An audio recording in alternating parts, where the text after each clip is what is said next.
I'd like to make a motion that we approve the agenda as read. Madam Chair, discussion, please. Madam Chair. We'll discuss, we have a motion, we need a second. Do we have a second?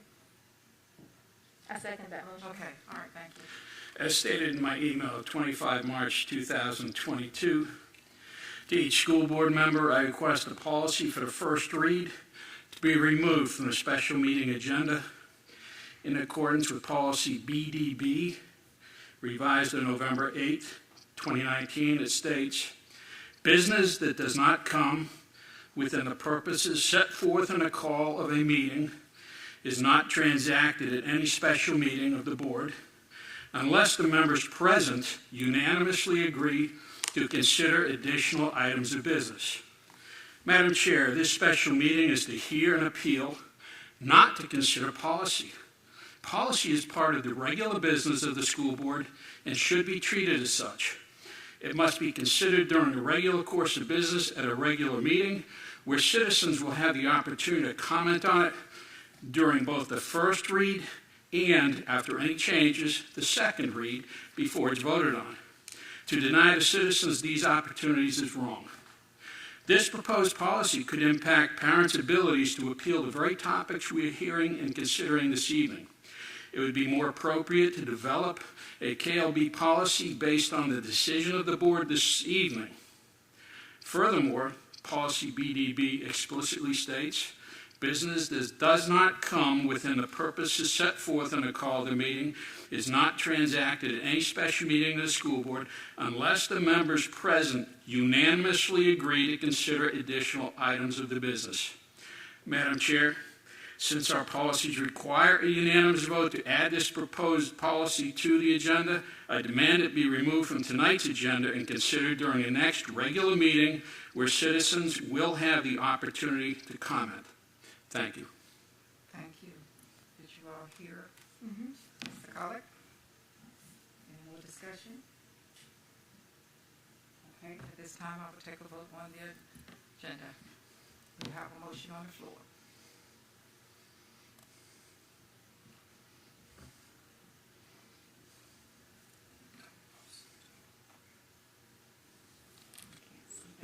And get a verbal from you, Mr. Collins? Nay. It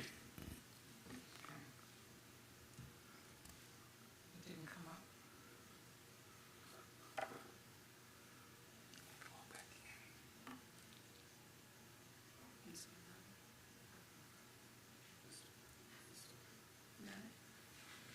can't log in. Can you get a verbal? Yay.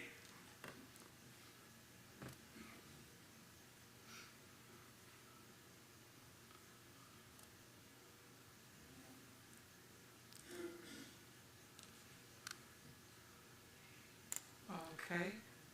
Motion approved. And Madam Chair, that one issue that I mentioned requires unanimous approval, and it doesn't have that.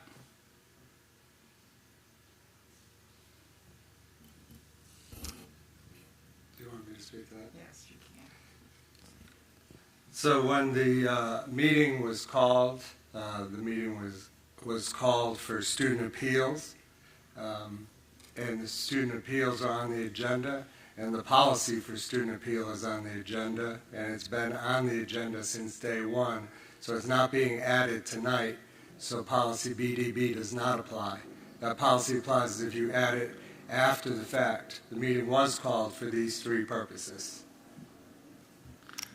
In my reading of the policy that's being proposed tonight, it would be more appropriate to develop that policy after the board makes a determination, because that policy is written in such a way that it could impact future appeals. So unless there's being some type of attempt to influence the outcome before we hear the merits of this case, I demand that this policy be held until next month. And I disagree with the superintendent vehemently. And I see no reason we can't hold it till next month so citizens can have the ability to comment on it next month and then during the second read. Thank you. Thank you. At this time, I would like to welcome everybody that's here tonight. Today is Wednesday, March 30th, 2022. It's a special call school board meeting, Wight County School Board, and it's located at Westside Elementary School, 800 West Main Street, Smithfield, Virginia. Wight County is always preparing students for college, career, and life. At this time, we will be led in the Pledge of Allegiance by Mrs. Dow, and after, a moment of silence. I pledge of allegiance to the flag of the United States of America and to the republic for which it stands, one nation, under God, indivisible, with liberty and justice for all. And I will take a moment of silence. Thank you. Thank you. Okay. This time we move to item 6 on the agenda, which is the business section. And we were here this time, Discovery Education, EMED, Virginia.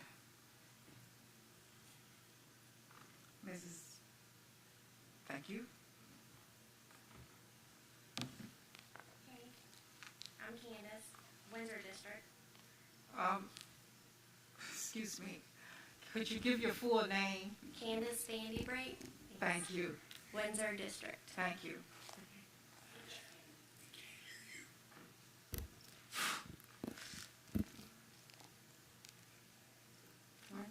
I have some packets to pass out to the board members, but also I wanted to bring up before we got started that I wanted to ask to reconsider allowing the PowerPoint, because I feel that it's very difficult to present material without the board being able to view the material that is on the iPads. And it's also, I think it's very difficult for the community that's watching to be able to see what I'm talking about, because I have screenshots of stuff that's on my 5-year-old's iPad, without being able to see it. So that's just my comment on that. I don't know if you could talk about it, or if you could reconsider it, that would be great, but I think it would be very helpful for not only us, but everybody in the audience to see what is on the PowerPoint slides.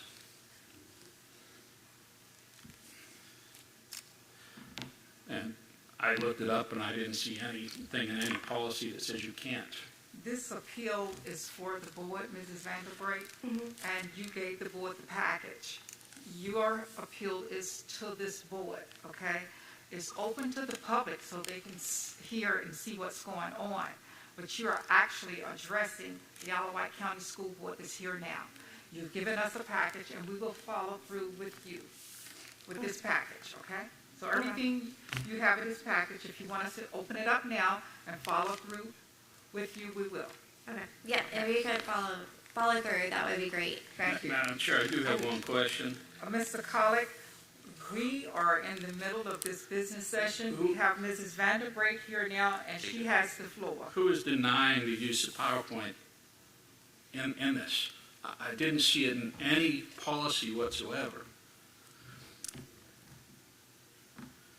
She wanted to show a PowerPoint on the slide so it'd be easier to see.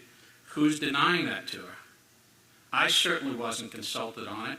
We didn't vote on it during the meeting, and no single board member has the authority to deny that. In these situations, in these cases, when they appeal, they bring what they need to us, okay? If she wants to show this PowerPoint, then she's going to have someone, equipment, to do it with. I have a jump drive with me and my computer, and it's on email, so just saying. And this room is well equipped for that. We see PowerPoints all the time at board meetings. But those PowerPoints is Wight County School PowerPoints, okay? It's not private PowerPoints. We do not just put outside jump drives in our equipment because of security She reasons. could have easily emailed it, but she received a letter saying she was not allowed. My question Mr. is, Collick, we're going to go on with this meeting, my okay? question is, Violating her First Amendment right. I have a question, Candace. What's Excuse different than... me, Mrs. Dow, 1 second. This is a meeting for Wight County School Board, and Mrs. Vanderbilt that's present. Thank you very much, Mrs. Vanderbilt. Mrs. Vanderbrake. If everyone else here is guests at this time, we will not have any more outbursts. If you continue to outburst in this meeting, I will ask you to remove yourself to the foyer, okay? Thank you. Thank you. Mrs. Vanderbrake, continue, please. I just had a question for her. That's okay. So you want it to be presented for everybody to see as far as the people that are watching? Because is there any difference between this that you gave us versus what's on the PowerPoint? No, I think that on those, it's just super small to see the pictures and see the readings. I have 6 pages to a slide, so mine is a little bit smaller. But also, I do think that it is important if we wanted parental involvement and transparency, that if I am talking to the board and it's live, then for people to see that people could also understand what I was talking about. Well, while you're talking, they can hear you and pretty sure understand, okay? And you just said it's small, so they're probably going to be able to see it anyway. Madam Chair, Yes. I'd like to make a point. Ms. Vanderbrake is appealing to the Wight County School Board, and she's not speaking for the citizens of Wight County. She's speaking for her child, and to ask for this to be removed from every child's device and from our system. The public did not ask for her to make a presentation to the community. She asked, and through the appeal process, which you set the guidelines to have 30 minutes to appeal to the board, she received a letter that said she could not use her PowerPoint, so she had plenty of time to prepare anything she had for tonight to present to the board. It's not supposed to be a spectacle. It's supposed to be an appeal to the school board. You start the time? Okay. We'll start it over. Thank you. Well, so I started this process because I'm a parent of a 5-year-old that goes to Windsor, and I am a product of Wight County Schools. My father was a product of Wight County Schools. My grandfather has been the preacher for Wight and Smithfield. And hopefully my kids might be products of Wight County School. When I was approached, I started digging on, what was on his iPad and his Clever. And there was 2 apps. It was Discovery and eMedia applications. And the areas of concern were family life, education, gender identity, sexual preference, vaccination status, and law enforcement controversial discussions with community policing. My objective in starting this KLB process was actually not to completely wipe it out, because the discussions that I've had with multiple people within the county was giving teachers access to control what the kids are seeing and not free for all for the kids to look on. The one objective that I have is to talk about the policy of Wight County, curriculum alignment, and psychosocial health, which I believe are big pointers for why these apps should be given to the teachers. We should develop policy that creates a checks and balances system with parental involvement for applications that are in the children's hands. In your packets are a couple of policies from Wight County. You have instructional materials, supplemental materials, textbook selection, adoption, and purchase, and the character education policy. And I know that the apps really haven't fallen into a certain policy. When I talked to you at the town hall meeting, it was under instructional supplemental. If you go to central office, it's under supplemental. So I just wanted to go through those policies. For instructional materials, it is the Wight County School Board is responsible for the selection and use of instructional materials. And the appropriate instructional materials are selected and provide an opportunity for the professional staff and community to participate and be informed on the selection and use of instructional materials. Under supplemental materials, the main part is materials used by students under the guidance of teachers, and they are to assist in teaching. And the school board delegates the responsibility for the selection and use of supplemental materials to the individual schools. Teachers must carefully review material prior to use and exercise a high degree of professional judgment. For the textbook selection and adoption purchase, policy, it says the school board may adopt textbooks, including print or electronic media for student use that serve as the primary curriculum base for grade level. And then it has a series of the school board and how that is supposed to be vetted. So my question is out of these applications that are on the iPads and the Chromebook, have they been vetted according to the policy, and under which policy are they going to fall under? Because the textbook selection and adoption purchase is actually the only one that includes print or electronic media for student use. That doesn't involve, putting it on the teachers to pull from it first. And I think that that is really the way that it should be done. So, I gotta find out where I am now. Also, the character education policy that I included, I was just throwing that one in, says prior to use of any such material, the parent of a child participating in such a program, now this is providing written notice of the parent's right to review the material and the right to excuse the child from participating in the part of such program. So does anybody have any questions, or everybody follow the policies or what I've printed out of what kind of policy the applications fall under? Does anybody have any questions? No? No? Good. The other part of it is curriculum alignment. Curriculum alignment is what I was told was the reason for the applications being on, so that the teachers didn't have to Google or YouTube videos to show in class. And so what I did was I actually talked to the Master of Curriculum Development and Program Evaluation Professor from William & Mary, Chris Gary's, I believe is his name. I don't know if it's right. He was a resource that was sent out to me from the central office, and I talked to him probably for about an hour.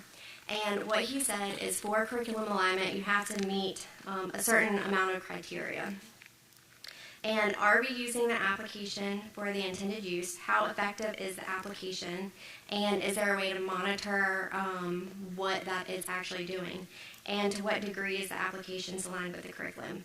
But the most important takeaway I got from that is from him, he even said that curriculum alignment can only be obtained by direct teacher selection and involvement. So that's the teacher pulling it out and being able to assign it to the lesson plans. So, and we were talking about, are we using these apps for the best way intended for the students? So also in your packet is the Discovery Education Instructional Support Guide 2020 and 2021. And below you will find the instructional support options for the Discovery application. It includes grade level team meetings, content area team meetings, in-classroom on-the-spot support, which is demonstrating and co-teaching with the classroom teacher. In-classroom support, where professional learning facilitators can co-teach a portion of the lesson plan in collaboration with the classroom teacher. You have faculty meeting support or half-day sessions for professional learning development. But it actually, in the two little stars under in-classroom on-the-spot support, you will see where it says a professional learning facilitator cannot teach an entire class period without active participation of the classroom teacher for bell-to-bell instruction, as that would require a level of pre-planning with a specific teacher that is not addressed through this facilitation model. So reading the instructional support guide, I actually do not think that these applications were designed whatsoever for them to go on the iPads for students to just look around and play around with. And we'll get into actually what was found on them later so you can see how easily they're accessed. Does anybody have any questions? Everybody still with me? Yes. Okay. All right. So the last part is the psychosocial health. We talked about, there are some examples and some statistics that I included in your packet, but I'll summarize my concerns. So some material can challenge family dynamics, fostering mindsets that could contribute to diminished family and religious values. Some material on the apps are inappropriate, and it would not be allowed in some households across Wight, be that due to mental maturity of the child or religious and family values. These apps are also market-driven. That leads to contents that are ever-changing to include current and biased material, and frankly, there is no way to keep up with it. Most of the school's personnel were not aware that this material was on the applications because it's impossible. They're ever-changing, and even if you click on it every single day, there's different stuff that pops up. The apps are problematic as they present many challenges and are designed as one-size-fits-all approach, leaving no control for us as parents, teachers, or administrators. Teachers, superintendents, and school board representatives are not qualified to give mental health advice to students, and giving full access to health issues for students to explore themselves unguided by an adult to understand, I think, is just juvenile in itself. Most everyone I agreed to, or everyone that I spoke to agreed the material was inappropriate, which leaves me questioning why the denials are altogether. So my final remark under this point is the lack of parental involvement. I would say that most parents are not aware of the material the school has given our children access to, nor does the school seem to care about the dangerous and sensitive material, even when parents are challenging the material. At the end of the day, the school will not co-parent our children, and the fact that most of the school personnel have never experienced the KLB process, and we have had multiple parents question this material, and multiple KLB files, then should be enough for the removal in itself. But yet we have appealed, and now we're appealing a third time, following all of the guidelines and rules made up along the way in an attempt to better the school system for all children and protect our child's innocence. So there are a couple just statistics that I pulled. The apps are problematic and open access to material which is potentially triggering or at least may require discussion, and the material has not been prepped. And then we'll get into eMedia VA, which is one of the apps that I have. Now, if you search police, and I'm under my son, or I was under my son's eMedia, and if I search police on there, you would think as a 5-year-old, it would come up, police are safe strangers, or the sirens, listen to the sirens of the police car, or how to call 911, let's memorize your numbers. But instead, on page 1, that pops up when you type in police, is police reform, the militarization of police, policing guns, police shooting of Louisiana man sparks outrage. And I think that community policing, the strategy of policing, is that it focuses on developing relationships with the community members. Like SROs being brought into the school, I think is a great idea for community policing. But market-driven apps promote current topics with little to no oversight and this is problematic and counterintuitive. According to Iris publishers, media's false narratives of events not only increase distrust, but also are increasing criminal behavior. And I'm not saying it doesn't happen. I'm just saying from a 5-year-old standpoint, if you log on to your school-issued device, me as a parent, I would think that it would come up great things about how police officers are here to protect and serve. I know that's my son. We bring donuts to the police department. We're very much involved, or try to be, and he loves going up and giving police officers high fives. So it's just stuff that we don't have any control over their algorithm of how things pop up. So another thing that pops up is if you Google, or if you search in an eMedia talent show. So let's say you have a talent show coming up. So you log on your iPad and you're Googling eMedia, let's do talent show, let's get ideas. So Max and the talent show is on page 1, which is a story of a transgender student appropriate for kindergarten level. And this is the quote from the little movie that has like the author that's reading it, and a cartoon is he says, transgender means that when you're born, everyone looks at you and decides whether you're a boy or girl. And when you're transgender, you decide that what people said you were doesn't feel right to you. Maybe when you were born, everyone thought you were a boy, but you felt more like a girl. Or maybe everyone thought you were a girl, but you felt more like a boy. Or maybe you don't feel like either. To kind of try to get kids to relate to Max and the transgender boy in the story. but that's not correct. It's not even a correct act, I mean, there's tomboys, and, I liked playing in the dirt when I was little, so what does that make me if I'm a kid reading it? It's just very confusing. So more headlines from eMedia VA app for kindergarten. Pervert Park lesson plan clips. Clergy and same-sex marriage, religion and ethics weekly. Sex ed and community values. And should teens be able to get a vaccine without parental consent? Also, if you search family value, page 1, all for one wide angle, it says, learn about the influences of the communist values of organization, discipline, and collectivism.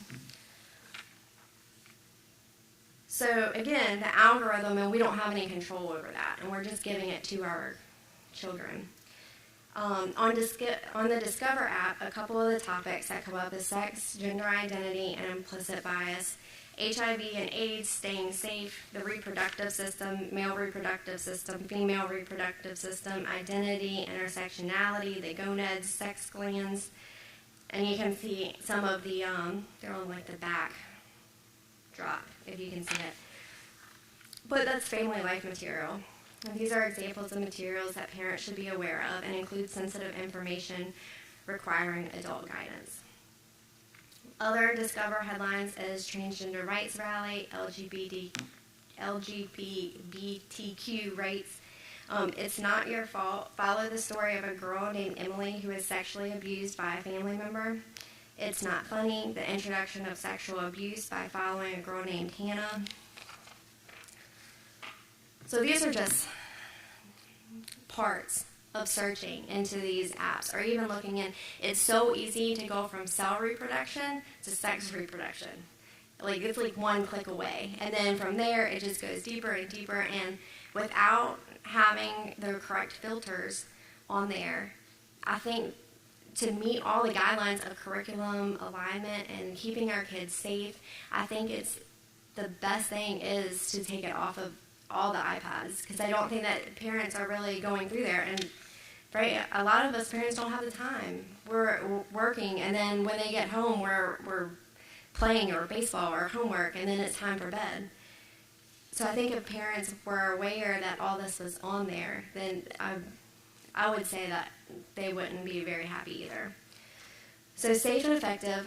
All research and common sense points to giving the applications for teacher use or removing the data until a plan is developed. Policy, local control over market-driven material, because this is not our material, this is market-driven material, is going to change. Parental rights, curriculum alignment, community development, and the most important part that I want to say is mental health topics should be dealt with by care and professionals who know the child, not by political or market-driven commercial applications. The solutions, I have some solutions that I was going through with. Along the process, I've told everybody to remove applications until we can go through and filter material, or create admin or user and teacher users so that teachers can give access to apps to be used for instruction for a certain time. So like you could have like their student login, you know how you have your login, and then you have a guest login. You could have a student login, and then you could have a teacher login where the teacher could come in and say, okay, we're going to do small groups. Let me type in the 1, 2, 3, 4 password. Or give teachers access, and then they can take it and put it on a projector screen, and they could use it. Because I think Discovery Education app does have neat videos about sharks and snakes and stuff like that. But it's how easily that the bad stuff is connected to the good stuff. And that you could send your kid and say, hey, here, go play with your school-issued device in your room for 10 minutes and let me, cook dinner. And the next thing you know, your son, daughter could come out and be asking you sex questions. And you're just not ready to deal with it at 5 years old, or on a Wednesday night where you worked a 12-hour shift. There are several, We have emailed solutions, and they've fallen on deaf ears.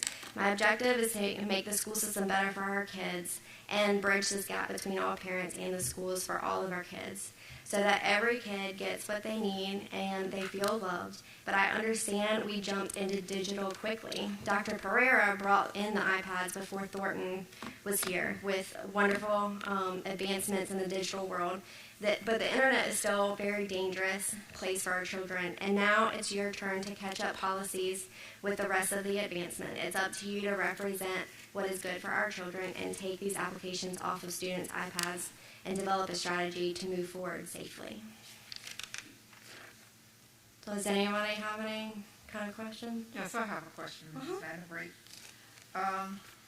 Have you requested to have these, these resources removed from your child's Yes, device? they're all. They're all? Mhm. Okay, all right. I don't know, what grade is your child in? Kindergarten. Okay, well, they haven't gotten to the grade level yet where they're going to go into the family life classes. Yeah. Because there is a policy there on the building level where you can just go to the principal or principal's designee, get the form, and you can opt them out of family life as well if you don't want these things as an individual parent. Mm-hmm. But we have over 5,000 some art students in our Wight County Schools, and you're requesting us to remove these items. So what you're actually requesting that we remove all of these items away from all of the devices, from all of the students. So you're representing all of the parents. Yes.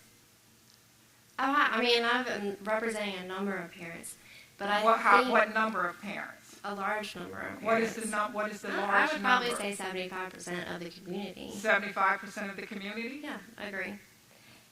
Okay. I think that Can you give us something to show that you have questioned 75% of the parental community of all Wight County students? yeah, if you want me to, I'd be happy to. I can go Well, around. I would like to see it. Yeah. I would like to see that. Because I think that the issue is that if the school has it, what is the purpose of the applications? If you can use them for teachers to use the good videos and stuff, what is the purpose of having the applications on the iPads?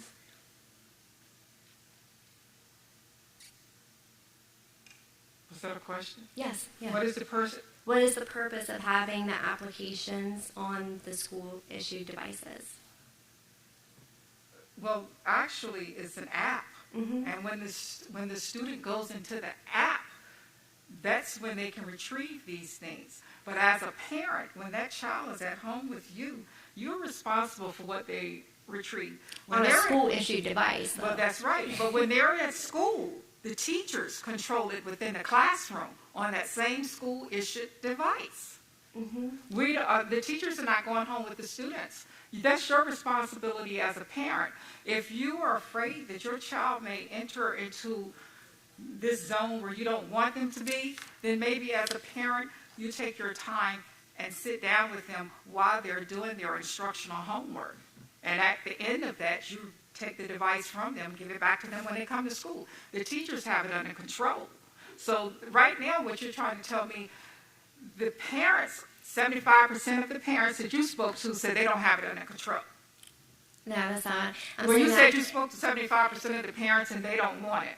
But I didn't say that they didn't have it under control. I'm saying that the applications are a school-issued device. So if they accidentally get onto it for at school or at home because they are playing or having free time at the school, then is the school going to take responsibility for any kind of mental health or challenges that that child may develop off of getting inappropriate material from their school-issued device? We have not had anyone to come forth, not even a teacher, not a parent other than you tonight, with that concern. I beg to differ because I know a lot of people that have emailed. I said they have not come to us, okay? They have not. You're the first one to come to us with this, okay? I'm the first one. Me and Heidi are the first ones to do the KLB I'm process. talking to at all. Mrs. Vanderbrake right now. You are the first. You're the first tonight. So you're the first case we have had this board, okay? So I'm just assuming the other 5,000 and some odd parents that are out there, maybe not be that many because they got several kids in school, but the other parents out there, maybe they don't have a concern. If you have a concern, we have removed, you requested to have it removed, these applications or apps from your child's devices. That's what we did, okay? I would still like to know the purpose of the applications. The purpose of the application is for instructional use. Everything we use in Wight County Schools on these apps is for instructional use, known as 21st century instructions. That the teachers can pull from. That to a teacher instruct. can pull I from think if that's they need it. absolutely wonderful. That the teachers can pull The from. difference is they have an app is called technology. Years ago, the same information, most of it, that you see today, that you just spoke to us tonight in your package, the teachers had that available, but they went into the library, pulled the books off the shelf, opened it up, there it is for them. But now it's a little easier. The teachers can pull it up as it's talking in class. I think that's a great idea. I think the teachers should be able to pull it up. But I think that's the misunderstanding is I think that the teachers should be able to have the discovery education and they should be able to pull videos up for snakes or reptiles or whatever that they're learning that day. I don't think that giving the application to students because they do have free time during school or they bring their Chromebooks or iPads to lunch and they have free time and they go on it. That I don't think that is necessary. I think there's a lot of cool apps on there like Khan Academy, ABC Mouse. I think that the Discovery and some of the other, Discovery is really the only one, eMedia, VA, but they're all of my sons. But I wouldn't know about it unless I was approached by other parents and teachers and citizens in the school. I was approached by people, which is why I even got on and started looking around. I wouldn't have looked around otherwise. I mean, to be honest, I wouldn't have looked. But they didn't approach us. This is what I'm at. You approached us, but those parents have not approached us. And we can't just take your word for that. We don't know whether they approached you or not. But you have approached us, and we can say, yes, you did. Mm-hmm. But we can't say all of the other parents out there have approached us. And if they do have a concern, they can do the same thing that you did. Go to the office that their child is in, ask the principal for the form to have those items removed from their devices. And this is the policy at this time. If any parent can do that. Well, what policy is the applications on iPads under? And did it go through the correct vetting process for that? Yes, it did. How do you know? Y'all didn't even know what they were. So if they're under instructional material, they could be under the school board, or the school board picked them out, and they didn't. School board doesn't pick out instructional materials. That's what it says in your policy. Wait a minute. Look, I provided it for you. When they said school board, that is actually, the instructional things come with teachers, and it's normally a committee, and they get together.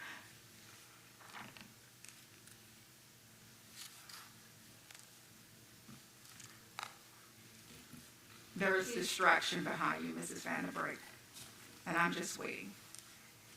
Again, I'm going to make this announcement, and I hate making this announcement when we have an adult audience. We expect our students, when they come to school, to behave appropriately in a classroom, and I expect adults to behave appropriately in a setting, this meeting setting, when you come. And if you can't do that, you can excuse yourself. And I'm not talking to all of you, but the individuals that I'm talking to, they know exactly who I'm talking to. If you have a problem and you cannot sit there without being a distraction, you can remove yourself from the meeting. Thank you. Continue, Mrs. Vandenberg. Do any of the other board members have anything to say? Yes, I do. Thank you. I've sat here and I've listened back and forth, and first of all, Ms. Vandenberg, you did a wonderful job with this presentation. There's a lot of information here, it's good information here.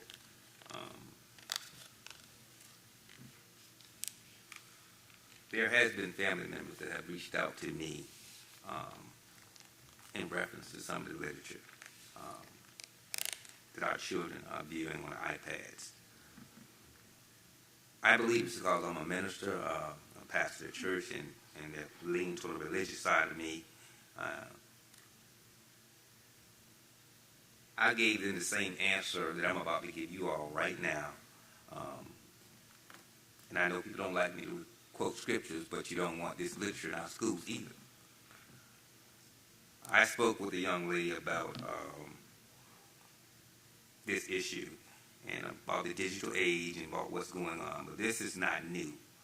This did not come into play with the digital age. And I asked the artist a question I have. Any of you ever read Huckleberry Finn, Tom Sawyer? It was required reading in high school for most of us. Senior year, had to write a term paper. Appreciate you. Do you all know the story of Huckleberry Finn, Tom Sawyer? How many of y'all read it? Let me see your hands. The author of Huckleberry Finn, Tom Sawyer, was Mark Twain. He was a homosexual. I don't think that required reading affected us in any way in our rearing. We were exposed to it also, even before the digital age. I didn't choose to go that route because I read Tom Sawyer and Huckleberry Finn. The author happened to be a homosexual. No one took those books out of the school. No one took them out of the library. And I would only graduate from college and become quite successful, as some of you did. And some of you all just stated you read those books also. And I don't think they warped your ability as a parent. It didn't challenge your gender. Oftentimes, sometimes we have to, and I'm going to say it, and you can put it in the paper and you can say it. Sometimes we have to depend on how we raise our children. Ms. Vanderbilt, you said you took the things off your child's iPad. It's no longer on your child's iPad. We can only control our own households. We can only do that. And to effectively to represent the community, probably what should have been done, a petition should have been granted of all of the parents that wanted it removed. And then presented to us some facts tonight, showing that, hey, this is the number of people right here want these items removed from the iPads. But we don't have that tonight. We don't have that before us. We don't have any concrete numbers. And I applaud you as a parent for wanting that e-discovery removed and wanting, the e-media. Yes, some of it, I looked at that little story about the transgender boy, and it offended me, because I don't want my grandkids, being led down that road, even suggesting that. But as a parent, I have to enforce and give them the right foundation so that when they are approached with materials like this, they choose to go in the right direction. This was great research, and I hear you, I listen to you, I hear it. But we were exposed to the very same thing. What about what you told me earlier today? Mm-hmm. When you said that you would do your best to remove all pornographic material from all the devices. Oh, yes. Were you just saying that to me? No, no. So you're in agreement that these should be taken I'm in away? agreement with you. Okay, all right. I was like, wait a minute, this is like flipping the script. I'm in complete agreement with you that these items should be removed. But it begins at home. That's the point I'm making. It begins at home with the parent. No parent in their right mind is going to walk up behind their child and see their child looking at pornographic material and let them continue. You're going to stop them. Am I right? Mm-hmm. You're going to take their device, you're going to turn it off, you're going to do something. We live in a world where we can't shelter our children from everything. We can lead and guide. And that's what we are called as parents to do. Yeah, I mean, I agree with you. I just think that, giving it from the school system with pictures of, penises and stuff is kind of, inappropriate without signing off on anything. Because, like, you Google, like, cell mitosis, or, you know, and it's been a while since I've been in school, but you Google cell reproduction, and then on the same slide is a big old picture of a penis and balls. Okay, once So again, I think that once again, if y'all get offended hearing it, No. wait until you're a Okay. 5-year-old. Oh, Read let me this. put it- 1 minute left. I'm gonna put it on a level where the audience can understand. Most of us went to school back in the 60s and 70s. We had books with Dick, Sally, and Jane. Now, we had kids who would take those books and make those words what they wanted them to be. See, Dick likes Sally. Sally likes Dick. These were books found in the first and second grade. Those books were viewed as pornographic material based on how the child read them. Based on how they read them. We both know what the word dick means. Sally likes Dick. It was in the book. But it didn't warp us. So my point is this. As parents, we guide our children. Do you agree with taking it off and giving the teachers control over it?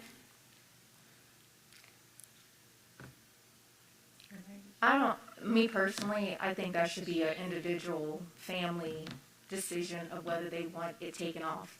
I'm okay and comfortable with discussing anatomy with my children because of my background. I prefer them to know exactly what it's called and not any other thing other than that. But that's me personally. And I don't want that choice to be taken from me because I choose to do that with my kids. That's my personal preference, and that's what I'm going to do with my children. So though you disagree with them being on there, I commend you. You had them taken off your kids, but I don't think that that should be a decision for all parents because I don't feel the same way you do. I don't consider that pornographic to me. No, I Because- don't consider it Okay. pornographic. I didn't know what No. part did y'all make that part. I didn't know what y'all Yeah, considered no, pornographic, but it was a conversation Oh, that we okay. had earlier. Yeah. okay. So, but as my representative, do you agree that they should be taken off? Some things should be and some things should not, but not everything. Yeah. Yeah, I'm not saying everything. Like I said, there's some great Yeah. things on the Discover app. But to give teacher use, or at least for parents to be able to know that they have access to it, you know, I think is a big thing because parents don't know. We're over 30 minutes now. Okay. I do have a couple of comments that I'd like to make for the record. I am a big advocate of using technology for education. When I taught in the military, that really, it helped a lot of people. And it helped not only get the instruction done very well, but we were able to control it. And so I am a big fan of technology. I'm also a fan of teaching what we need to teach. English, math, history, your social science. I believe that in biology, we can teach reproduction very respectfully. But we've got a lot in here that we're giving to our kids that probably don't belong in schools, and I think that's more where you and I are going to agree. Gender dysphoria, sexual exploitation, parental rights, I'm a biggie on.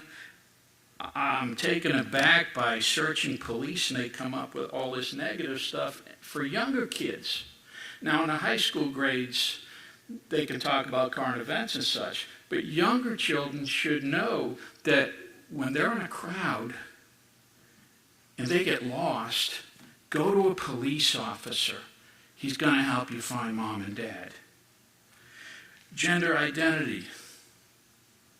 I know families that has destroyed because a teacher convinced a young girl that she's probably a lesbian, and don't worry, we won't tell you parents, and we'll call you this name in school.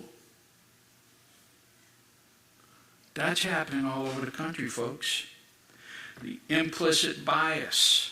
Okay, you named a whole lot of things that don't belong in school, but these, I'm sure, some of these platforms can be used for good to teach reading, writing, math. When we look at our overall scores of kids in reading, we're not doing that good. Same with math. We need to bring it up. Now, I will say in Isle of Wight we're doing much better than most, but we can always improve it. But one thing that really caught my ear is when you said diminished religious values.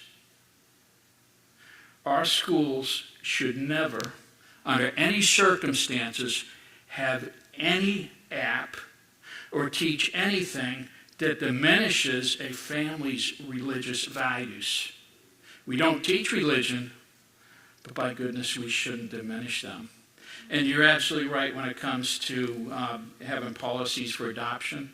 I think we need to make them better, make them clearer, and we probably need a committee to come together and write up something good with a lot of interaction from the parents. There's a lot of things personally I'd throw out. There's a lot I'd keep, but that's just me. I'm not you. I'm not Miss Dial, Mr. Vines. Everyone has their own opinions, but as a community, this is something we need to come together with and figure out with the expertise of the teachers and the staff. I appreciate you bringing this up. This had a lot of courage, Ms. Vanderbrake. I've heard from probably 20, 25 people who had the same concerns. Not a single one of them would come before the board and speak. So I thank you. Thank you. Okay, thank you. Madam Chair, Yes. would you like A synopsis. a synopsis Yes. of how our teachers use Discovery Education e-media? Good evening. So let me just start with talking a little bit about each of the resources, and I'm just going to be very brief, and then whatever questions you have. So eMedia Virginia is from WHRO, which we do partner with them, as do all the other divisions in Virginia have access to these materials. So eMedia Virginia is from WHRO. It is digital content. It pulls from many resources. It doesn't necessarily create all their own content, but they pull from, let me just give you a few examples, PBS, Colonial Williamsburg, NASA, the Smithsonian, NPR. They pull from those resources and put it in a platform in a single space that we can then access. When we went into shutdown in March 2020, we very quickly realized that we needed more digital content. Our kids were at home. Many times parents were trying to do the teaching and definitely trying to fill in and help, if you remember how that was. I know I remember. And these eMedia Virginia has lessons. It has lots of content, things that kids can watch and learn from. So we know the value of having digital content, particularly after pandemic, okay? Not knowing where we are going and not knowing what the school year was going to even be like when we started, we wanted to make sure that students had access to digital content, because we heard from many, many parents how hard it was to try to teach the content and help their child at home. So, eMedia Virginia we had access to, that's not new. Discovery Ed is very similar in the sense that it pulls from different resources and provides content. eMedia Virginia is Virginia, Discovery, that's national. Okay, so Discovery is going to have content beyond the Virginia Standards of Learning, but it also has content that is aligned to Virginia Standards of Learning. And just like any teacher would do with any textbook, they would pick and choose what's aligned to whatever the objective is that they're teaching. Okay, so teachers should be able to look at the content, pick what's relevant to the objectives that they're teaching, and assign that to students. So the way a teacher might use these resources is, if I'm a third grade math teacher and I'm teaching a unit on fractions, and I did my lesson, maybe did assessment, and I discovered that 6 of my students still were struggling with fractions. I can assign a Discovery Ed lesson, I can assign an eMedia Virginia lesson just to those students to do. The rest of my class doesn't need it, they already understand it, but I can assign just to a specific group of students. So while I understand what Ms. Vanderbrake was saying, and which she and I have discussed that, what you lose is you lose the ability to assign to individual students. You could have a teacher who could show a video for the class, but you also wouldn't be able to do anything interactive because a student wouldn't be able to be interactive on their own device. They would only be able to watch what a teacher can do. So I just wanted to make that distinction of what you would be able to do or not do. I also want to point out that they are supplementary resources. They are not content that we don't require any of this content. It is available for the teachers to use at their discretion. And just like, anytime a teacher's planning a lesson, teachers might go onto Google and look for something to use for their lesson. We've provided them 2 resources that have content that is going to be appropriate for whatever it is they're teaching, that they don't have to search and search and search for. It's available. They can use it. They don't have to use it. So when we talk about instructional materials, those are materials that we expect every teacher to use. It's required. These are not required. Yes? Yeah, Ms. Getz, do we know, well, first, I know we're paying a lot of money for this stuff. Do we know how many teachers use it and how often it's being used? And basically, are we getting our money's worth first? And second, everything you said, I agree with, and I don't think anybody here would disagree with. Would we be able to filter out some of these issues that most people have concerns about? Thank you. Okay, yep, great questions. So I don't have it off the top of my head how many teachers are using what. It does vary greatly. It varies from school to school. It varies from grade to grade. Upper grades use it more than the lower grades. That is absolutely correct. Discovery Education, it is our first year with it. Anytime your first year rollout, it's probably, not as much as we would expect. But we will evaluate that, and if we aren't getting the use, we're not going to continue to pay for it. I believe it's $36,000 for Discovery. I can verify that. But of course, if something's not being used and the feedback is this isn't worth it, then we'll move on. I don't know that we're at that point to make a decision that it's all bad right now and that it's not worth it. Filtering, I'm so glad you mentioned that, because after we met with 3 parents, so 3 parents have come to the central office, met with us, expressed their concern. I don't disagree with everything they said. We reached out and met with eMedia, so WHRO, and we've met with Discovery Education. And let me tell you what has been done and what's going to be done. So eMedia Virginia, they are able to limit access for pre-K through grade 5 students to content that is just at their grade level when their students are signed in. This is a change that is going to be in the new update, which should launch May or June. This is a direct result of us asking them to put better filters in place. And they have agreed, and they said they are able to do this. I also met with Discovery Ed, some of the top leaders at Discovery Ed, brought some things to their attention. And let me just say this, Discovery Ed is used across the nation. And they were very willing to listen and were very responsive into what we requested and understood what we were requesting. So what they have been able to do is on the current events that Ms. Vandenbrink spoke about, the current events and headlines, they are able to limit those to grade level bands. And so they're going to set them at like K2, 3, 5, 6, 8, 9, 12, so that when you log in and you see that current events page, which is one of the first things you're going to see, if I'm a kindergartner, I'm not going to have access to 8th grade current event content. So they have already said, yep, we can do that, and we checked it yesterday, and it's working. They are continuing to look at other content and how they can better filter. But again, she literally said, this is as a direct result to what you told us and what you asked us to do. So I feel really good that these companies are responding, they're listening, and they are attempting to put those filters in place like we've asked them to.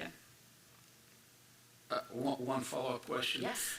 Next time in conversations, if you could ask them if there'd be anywhere that the local school division can set filters for individual students as well. I can answer that. The answer is no.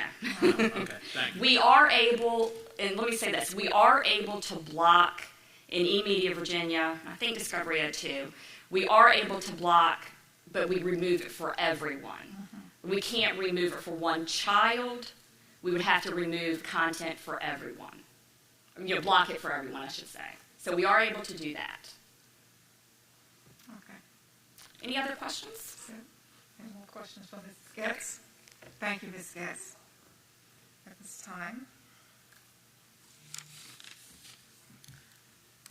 we'll take a motion.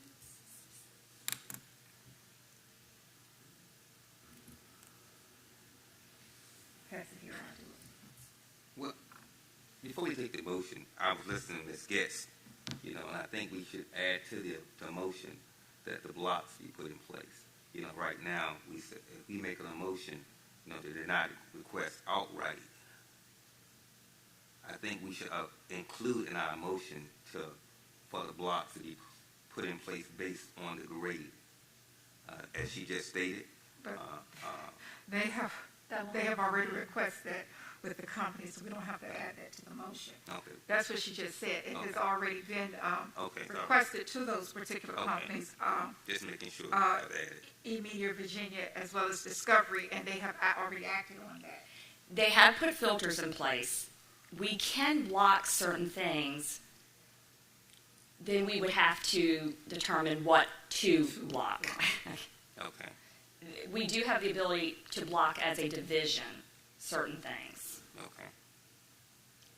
But filters, We'll have to remove it. Go ahead, I'm sorry. But if we do, we'll be asking Discovery or eMedia Virginia to remove it for the entire district. Right. Okay. And the filters are just getting in place. That is coming. The immediate ones are not in place. They will be. Discovery has already put some in place. They are still looking at doing, because we've asked for additional, and they are working on that. And I mean, the ones that they've already put in place, it was about 1 month after my conversation with them, they have it in place. So I'm very hopeful that even additional filters will be put in place. Okay. Thank you. Madam Chair, if we would keep in mind as well, our students all have devices, unless their parents have opted out of a device. And there's still a search engine called Google, and we filter that the best we can. But those same students can type in the word police and still see some of the things that Ms. Vanderbeek brought up through Google. Doesn't have to go through Discovery or eMedia or type it in those words. So it does go back to a lot of what was said. Our teachers have great control in the classroom of what they're doing, I would say especially at the elementary level. But once that device goes home, That's it.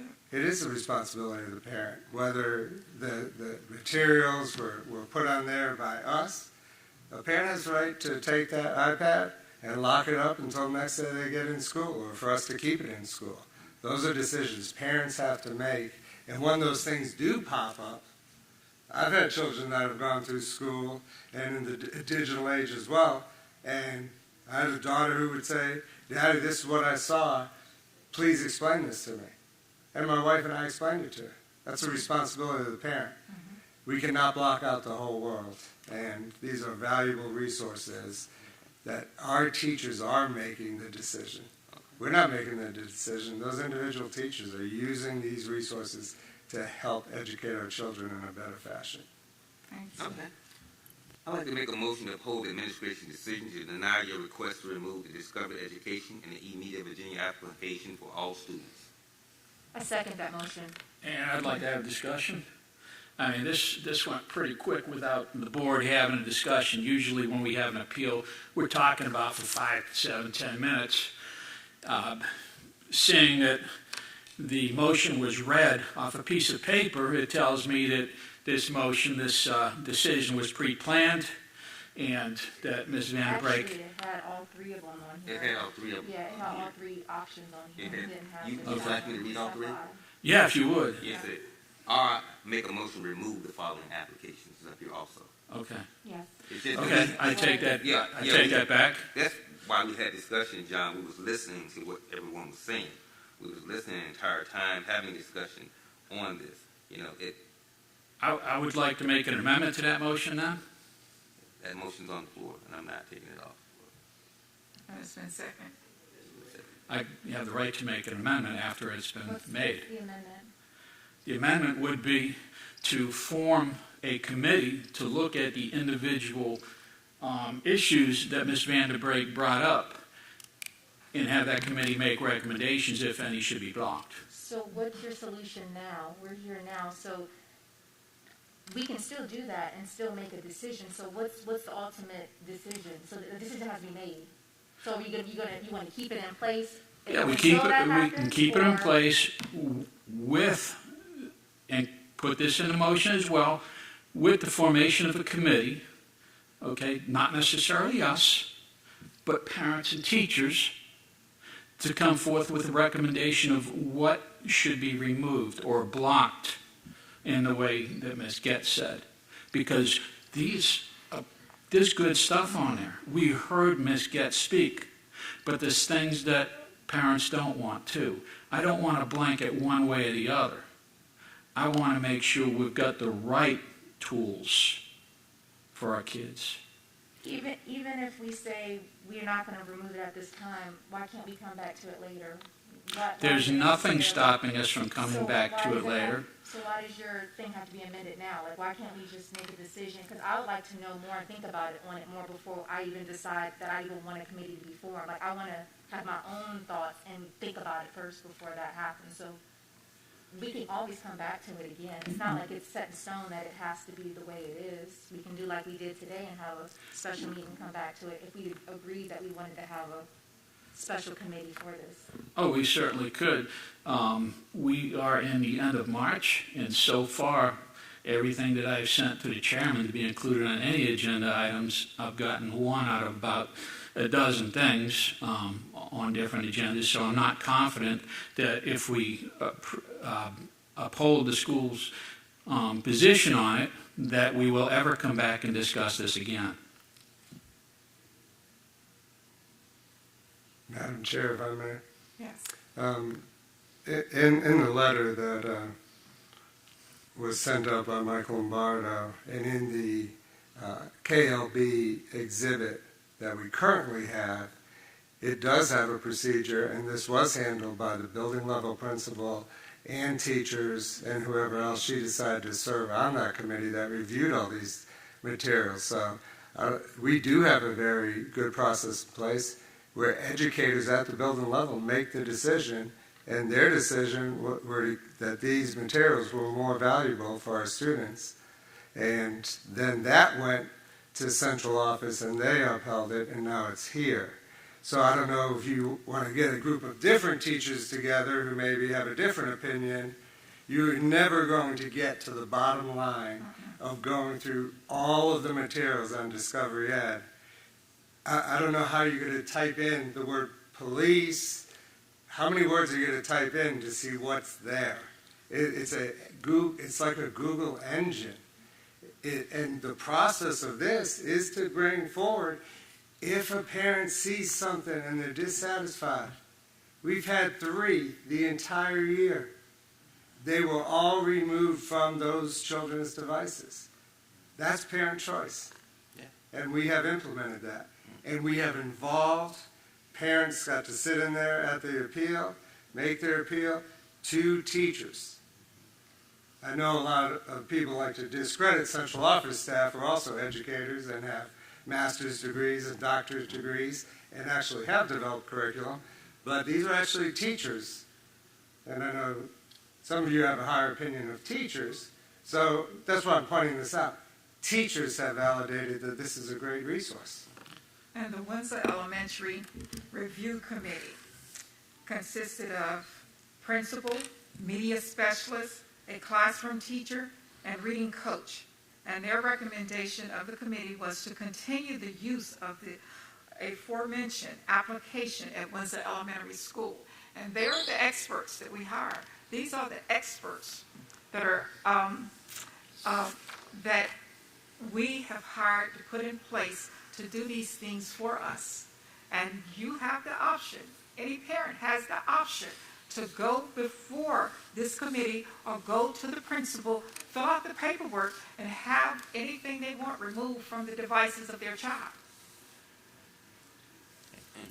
And just to conclude, we have this motion on the floor, but that's an old cliche saying, you don't throw the baby out with the bathwater. it's some good material in this e-media and discovery education. And so you just can't throw it all away. We have to filter it, and we have to get what's best for our children. And I know what I said earlier, but after hearing your presentation, which changed my mind, because all the good information that was presented tonight, hearing everyone, and I have a right to change my mind, and I'm not changing my mind that I don't want pornography in our schools. I don't want our kids exposed to this, but you can't just throw the baby out with the bathwater. You can't just get rid of it all. Okay, we have a motion on the floor. At this time, we're going to act on the motion. We're going to take a vote. Yeah. I vote yay. Mr. Vines? Are you Yay. Okay. Yay. Nay. All right, motion passes 3-1. Thank you. Okay, the next business item is TED Ed, Discovery Ed, and Macklin VIA. Mrs. Swatz? Before we get started, I do want to ask to have mine on a PowerPoint. Let's not go through We're not doing PowerPoints tonight, Mrs. Swatz. Can you show me in my letter where I was told that I could not have it in a PowerPoint? I'll show you my letter.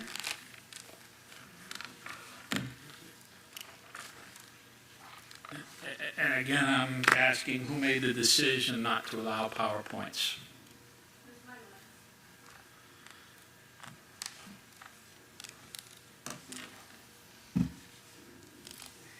From you, Ms. Tynes. Yeah. I got that letter. I don't need it. And I called Monday to confirm if I could. I've called the last 2 days. I've emailed. I haven't gotten a response. Mrs. Ruitt did not respond? Oh, she responded. She said, absolutely, I could not Well, that use was the a PowerPoint. response. You could not use Okay, the I didn't get a PowerPoint. response. I didn't get a letter. It didn't say it in my letter on March 7th that I could not do a PowerPoint. Nowhere in my letter did it say that. Well, I'm sorry if they omitted it from your letter, but we're not doing PowerPoints tonight. So in policy, does it say I can't do a PowerPoint? You're not doing a PowerPoint tonight, Mrs. Swartz, okay? No, the policy doesn't say that. Mr. Thornton, can I do a PowerPoint? From what I understood, it came This is an down appeal. from your This appeal secretary. is to the board, okay? Right. But And- I was not told I could not do a PowerPoint. It's not in my letter. I think that, can I speak to that? Yes, you can. Since I work in IT in the digital field, I think the proper way to have done this, if you had a PowerPoint, it should have been presented to the IT department. Because of security reasons, I did try to. I reached out to Mrs. Can I finish? Culpepper. Can I finish? Mm-hmm. Your file could have been corrupted. Your file could have had some type of virus on it, so that when you present that file to our network here, it compromises the network. So it probably didn't. The correct procedures may not have been followed to do this. So there has to be a procedure, not to just say, "I want to do a PowerPoint." Sure. I've been in IT for over 20 years, and no one can walk in my office and say, "Hey, Mr. Vine, run that file." No, that file has to be run through our firewalls, the security, Sure. Scan for viruses, all different types of things. Sure. So to come here tonight and say, "Hey, I want to present this PowerPoint," it's not ethically sound to do And that. I understand. And after working on it for, 2 weeks, I finally finished it up Monday morning. I reached out to Mr. Culpepper to make sure that he had the availability for me to be able to do that. And it took him until yesterday afternoon to reach back out to me. And at that point is when he told me I needed to reach out to Miss Ruitt. And at 4:12 yesterday afternoon is when I got a reply back from her. And she said no, correct? She said that I received information that I could not make a PowerPoint. Right. And I said, at no time have I not been told that I could not present in a PowerPoint. And then you receive your answer. Do you have the packets right there for us? I ended up having to stay up very late and make packets, yes. I work full-time too. Okay, could we have this? So I had to spend more money. I actually had to get someone else. So that was not necessary. Excuse me, Mrs. Schwartz. Your business with us tonight is the TED Ed, Discovery Ed, and Mac. And I'd like to make clarification on that. And we would like to go forward with that right now because. Correct. So, and I'd like to make clarification on that too, because that is not my KLB, which is what's up there. My KLB consists of more than TED Ed, Discovery Ed, and McAfee. The agenda is not correct. Madam Chair, Ms. Schwartz sent another KLB and added some other resources when she wanted to make this appeal. For those resources to be handled would have to start at the beginning of the process with the building level principal. The materials that went through the appeal to the principal and then to the central office team were these 3 applications that are listed in the appeal. So I have my original KLB from 9/22, which went through the Smithfield High School. I can read it, and then I can show it to you. And I actually have it in a packet for everybody. So my original KLB says, on Clever, so anything under Clever, TED Ed, McAfee, Discovery Education, multiple items, books, video, articles. And then I have an attached article. On it says, the access to these apps on Clever, TED Ed, McAfee, Discovery Education contains religious items geared towards only one religion of Islam under McAfee, how to practice safe sexting, articles on racism, how porn changes the way teens think about sex, a version of the Civil War is described in 1619, and a childlike video. Items also related to anti-racism, anti-police rhetoric, articles and books relating to white privilege, access to teachers' training, and how to sustain the tough conversations. These are the topics I and other parents have been told by the school board and Superintendent Thornton would not be in the students of Wight County curriculum. They are certainly on the technology and software administrated to the students of the Wight County. That's my KLB. That's not my KLB. That's not the one you presented to Smithfield High School?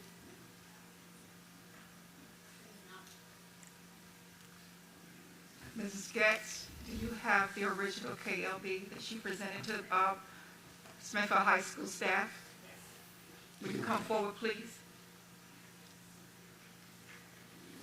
That is correct what Ms. Schwartz read. It's the apps on Clever, and she specifies TED Ed, Mac and VIA, and Discovery Education. Those are the apps that she was appealing. Okay.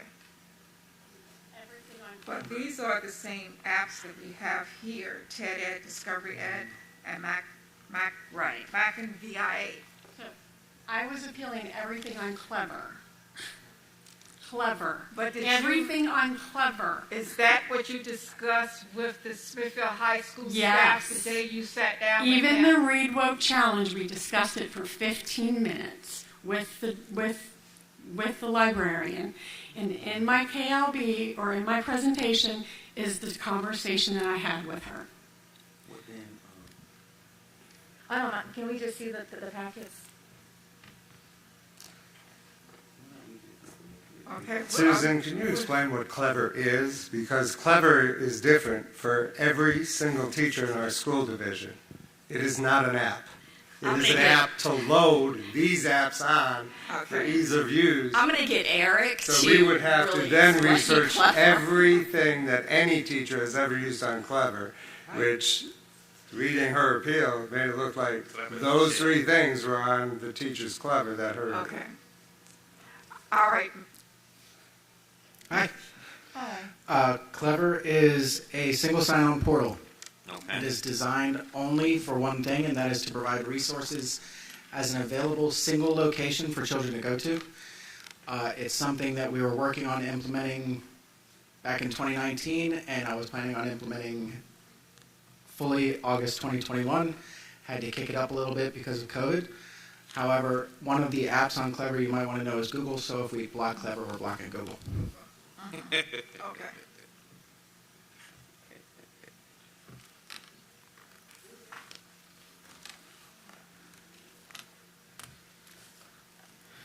Okay, Mrs.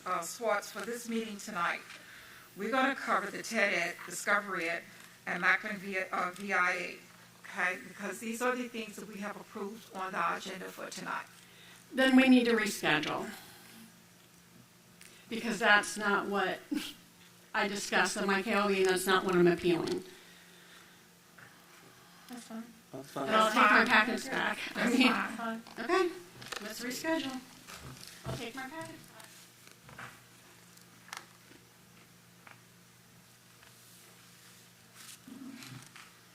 Can't keep it a read over? Okay, is there anything else on the agenda tonight? Yes, Madam Chair, I'm still waiting to find out who made the decisions about the PowerPoints. Well, we're moving on to item number That's not the 7. agenda. I am waiting to find out, because if it was a single person on the board, that person has no authority. The board would have to vote on that, because it is not within any of our policies. Okay, at this time, we'll move on to item number 7 on the agenda, policy updates and revisions.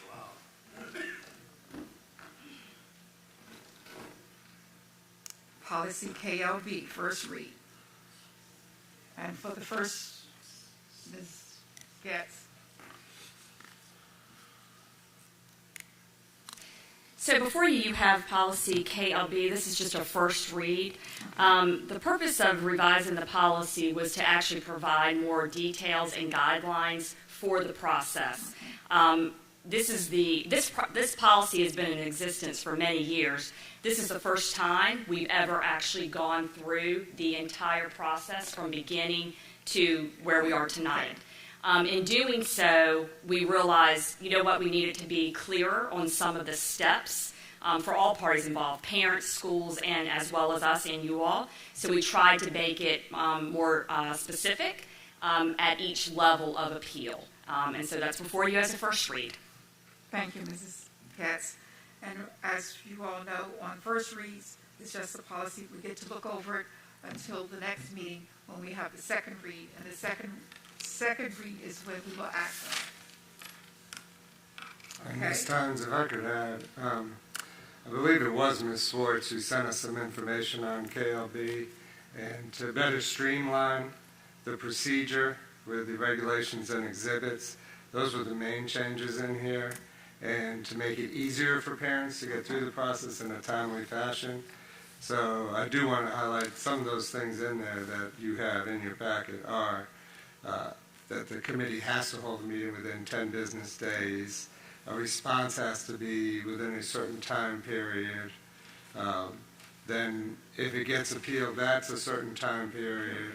And the entire process more spelled out so that it happens in a Timely fashion. Right. Okay. Thank you. All right. If there are no more concerns, we have regulation and exhibit KLBE.